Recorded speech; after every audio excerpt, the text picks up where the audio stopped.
Hello everyone! Nagbabalik ang Ilocanang Maestra ng Pangasinan. For today's video, kasama ko ngayon si Mister at kami ay nandito ngayon sa Baguio City. Yes, Baguio City. Biglaan lang ito guys.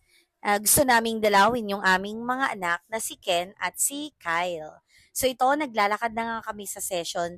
Papunta kami ngayon dito sa Palengke. Dumaan kami dito sa overpass guys. So as you can see, medyo gloomy ngayon dito at may konting ambon.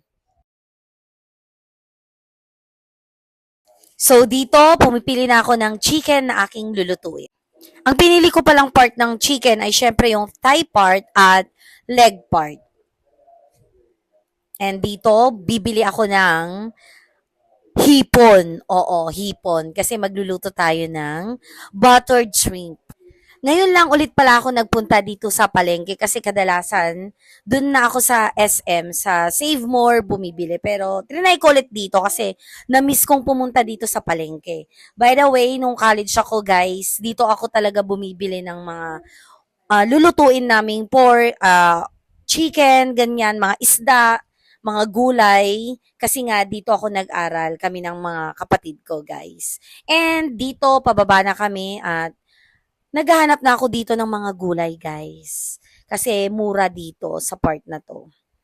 Pwede rin naman sa hilltop, mas mura kasi dun yung bagsakan pero umaambon na talaga at wala kaming dalang payong. So yan, lakad-lakad ang girl. Bakit pang bilis kong maglakad? Ayan, so dito meron na kaming unang binili. Ang batchoy pechay or butchoy.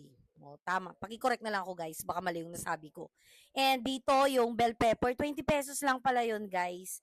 And syempre yung onion, mas pinili ko yung white dahil mas mura yun. And of course, dito bumili ako ng carrots. This is only 20 pesos guys. And we have potato, 90 pesos naman yan. Tapos meron din akong biniling sayote dito. Hindi ko na pala nakuhanan ng video. Pero mahal ang sayote ngayon guys. Bumili lang ako ng mga 3 piraso. And syempre, egg and mantika. Sumakay na nga pala kami dito sa modern jeep kasi nga yung ibang gulay na binili namin ni Mister ay iuwi namin, ilalagay namin sa sasakyan. So yan, o, 'di ba? Ang sweet ah. So, diyan nga pala ako nag-aral nung college ako sa UC, University of the Cordilleras. So, yan. At dumaan nga kami pala dito sa Kenny Rogers sa SM. Pasalubing din namin sa aming mga anak. Kasi nga nasa loob na sila ng bahay. Hindi nila alam na nandito kami ngayon sa Baguio, guys. This was the first time na ginawa namin ng daddy nila na isusurpresa namin sila. So, yan. Tingnan nyo naman dito sa SM. Grabe, Paskong Pasko na talaga. Napakaganda ng kanilang Christmas tree, guys. Ang dami na ng decorations dito. O, di ba? Red na red. Holiday na talaga. And, ayan, nakasakay na kami sa modern jeep ulit. So yan, we're here na at ako ay na-excite, nakatukin yung mga anak ko. Pero alam na namin sa sarili namin ng daddy nila na hindi sila ganun ka-excite to show their emotions kasi sa pamilya namin ako lang yung OA talaga pagdating sa mga reaction guys. O di ba? Nagtataka sila, ano daw ang ginagawa namin ngayon sa Baguio? Hanggang dito na lang. Thank you for watching. Take care and God bless. Bye.